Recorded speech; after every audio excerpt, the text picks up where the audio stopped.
છાપરા ભાટામાં drainage line બિછાવવામાં મનપા અધિકારીઓનું બુદ્ધિનું દેવાળું ફૂક્યું છે તેવું સામે આવ્યું છે।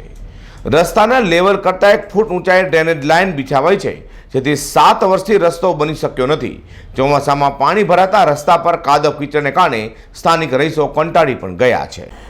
અમરોલી છાપરા ભાટા વિસ્તારનો વર્ષ 2006માં સુરત મનપાની હદમાં સમાવેશ થયો હતો।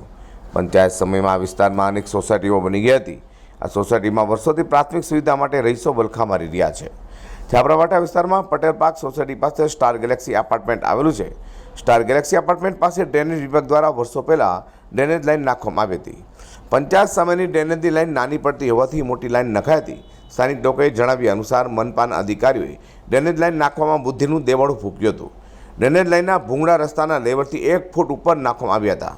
રસ્તાની ઉપર માટી પુરાણ કર્યું હોવા છતાં ડ્રેનેજ લાઇન દેખાઈ રહી છે, જેથી 7 વર્ષથી રસ્તો બની શક્યો નથી। અનેક મીટર સુધી લાઇન રસ્તાની ઉપર દેખાય છે। લાઇનની ઊંચાઈ વધુ હોવાથી પાકા ડામર રોડ બન્યા નથી। ચોમાસામાં રસ્તા પર પાણી ભરાઈ રહેતા કીચડનું સામાન્ય પણ સર્જાય છે। પાલિકામાં લોકોએ અનેકવાર ફરિયાદો કરી છે, છતાં અધિકારીઓ સ્થળ પર તપાસ માટે આવે છે, પરંતુ લાઇન લેવાનું કામ આજ દિન સુધી થયું નથી। દુકાનદારો અને એપાર્ટમેન્ટના રહીશો કાચા રસ્તાને કારણે કંટાળી ગયા છે। યોગ્ય આયોજન વગર ડ્રેનેજ લાઇન નાખવામાં આવતા લોકોના લાખો રૂપિયાનો વ્યય થયો છે। હસમુખ પરમાર, શ્રીનાથજી રેસિડેન્ટ, અહીંનો સ્થાનિક છું, વોર્ડ 1નો। આજે છાપરા ભાટાની બાજુ પાછળમાં પટેલ પાર્ક અને સ્ટાર ગેલેક્સી સોસાયટી આવેલ છે।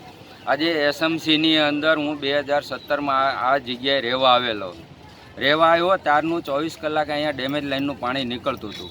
ડેમેજ લાઇનનું પાણી 24 કલાક નીકળતું, વારંવાર ફરિયાદ આપતા, રાંદેલ ઝોનને વારંવાર ફરિયાદ આપતા આજે મુકેશભાઈના કહેવાથી પાછળ બીજી લાઈન નખાણી આપણા ધારાસભ્ય શ્રીએ।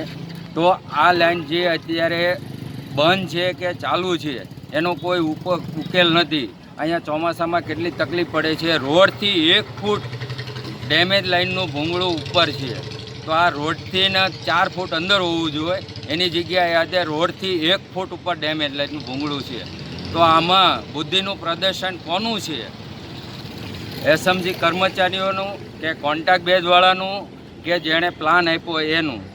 સ્થાનિકોએ વધુમાં જણાવ્યું હતું કે ડ્રેનેજની લાઇનનો ઢાળ રસ્તાની લેવલની ઊંધી દિશામાં આપવામાં આવ્યો હતો, તેથી ડ્રેનેજ લાઇન લીકેજ હતી। લાઇન લીકેજ હોવાથી 3 વર્ષથી ફરિયાદ કરતા હતા અને ડ્રેનેજ લાઇનને બીજું જોડાણ આપ્યું હોવાથી લીકેજ બંધ થયું છે। Azhar Qureshi, return news.